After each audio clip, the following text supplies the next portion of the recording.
परिचय। उत्तर पूर्वी भारत के एक सबसे छोटे राज्य मेघालय में ऋतिक छुट्टियां मनाने गया है। ऋतिक को उस राज्य में बने मकानों ने बहुत आकर्षित किया। उसने पाया कि ज्यादातर घर खंभों के सहारे जमीन से ऊपर की ओर बने हुए हैं। वह इसका कारण अपनी मां से पूछता है तो उसकी मां उसे समझाती है कि इस राज्य में हर साल भारी मात्रा में बारिश होती है।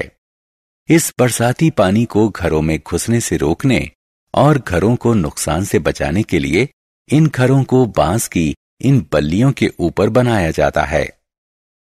दुनिया भर में पाए जाने वाले अलग अलग प्रकार के घरों के बारे में जानने के लिए ऋतिक बहुत उत्सुक है।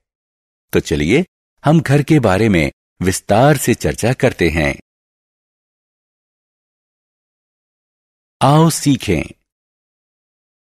घर को परिभाषित करना। अलग अलग क्षेत्रों में पाए जाने वाले भिन्न भिन्न प्रकार के घरों का वर्णन करना। एक अच्छे मकान की विशेषताएं बताना। प्राकृतिक आश्रयों को परिभाषित करना।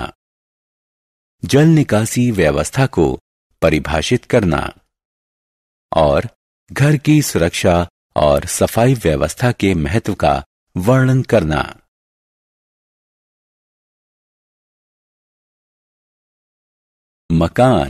मकान किसे कहते हैं? मकान एक इमारत या स्थान होता है जहां लोग अपने परिवार के साथ रहते हैं। हिमाच्छादित क्षेत्रों में घर। अलग अलग स्थानों के घरों में अलग अलग अंतर होते हैं।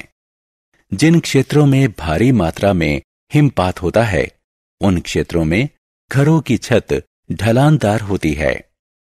ढलानदार छतें बर्फ को छत पर जमा होने से रोकती हैं। ग्रीनलैंड, अंटार्कटिका आदि जैसे क्षेत्र जो साल भर बर्फ से ढके रहते हैं, यहां लोग विशेष प्रकार के घरों में रहते हैं जो इग्लू के नाम से जाने जाते हैं। इग्लू अर्धगोलाकार होते हैं और जो बर्फ के टुकड़ों से बने होते हैं। पहाड़ी क्षेत्रों में घर। पहाड़ी क्षेत्रों में घर लकड़ी के बने होते हैं। यहां भी घरों की छत ढलानदार होती है क्योंकि यहां पर भारी मात्रा में बारिश और हिमपात होता है। ढलानदार छतें बर्फ और बरसाती पानी को आसानी से छत से जमीन की ओर बहा देती हैं। बरसाती इलाकों में घर। इन क्षेत्रों में अत्यधिक मात्रा में वर्षा होती है, इसलिए घर जमीन की सतह से कुछ ऊंचाई पर बनाए जाते हैं। इन घरों को बांस के बने हुए खंभों का सहारा दिया जाता है जिन्हें स्टिल्ट कहते हैं। इसलिए इन घरों को स्टिल्ट हाउसेस कहते हैं। स्टिल्ट घर लोगों को बाढ़ के पानी से बचाते हैं, जो इस प्रकार के क्षेत्रों की प्रमुख विशेषता है। ग्रामीण घर।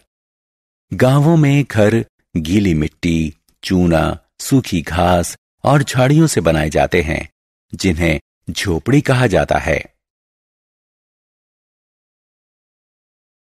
शहरों और कस्बों में घर। कस्बों और शहरों में घर ईंट और सीमेंट से बनाए जाते हैं। यह एक मंजिला या बहुमंजिला होते हैं। इन बहुमंजिला इमारतों में अलग अलग प्रकार के परिवार रहते हैं। अच्छा घर। घर छोटा अथवा बड़ा हो सकता है।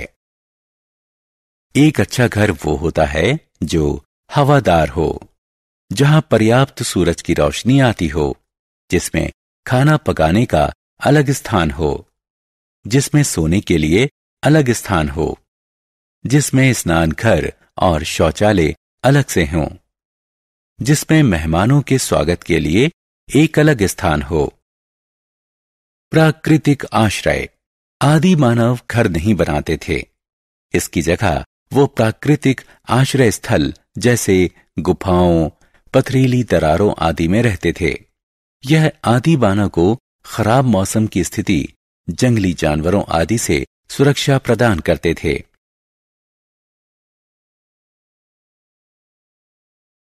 जल निष्कासन।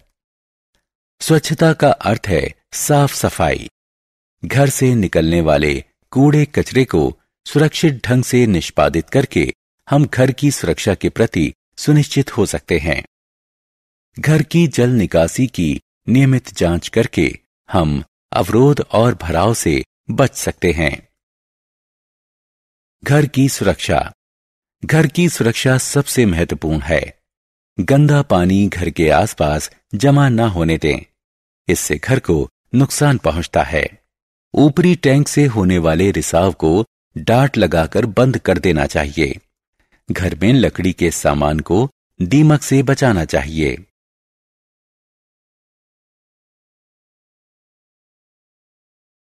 हमने क्या चर्चा की?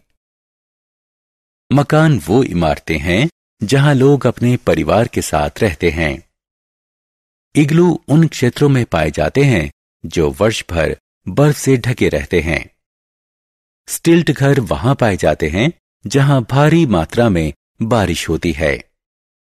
गांव में घर गीली मिट्टी, चूना, सूखी घास और झाड़ियों से बनाए जाते हैं, जिन्हें झोपड़ी कहते हैं।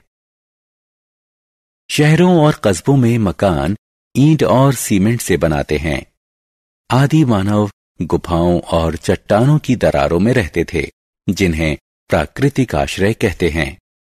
घर से निकलने वाले कूड़े कचरे को सुरक्षित ढंग से निष्पादित करके हम घर की सुरक्षा के प्रति सुनिश्चित हो सकते हैं।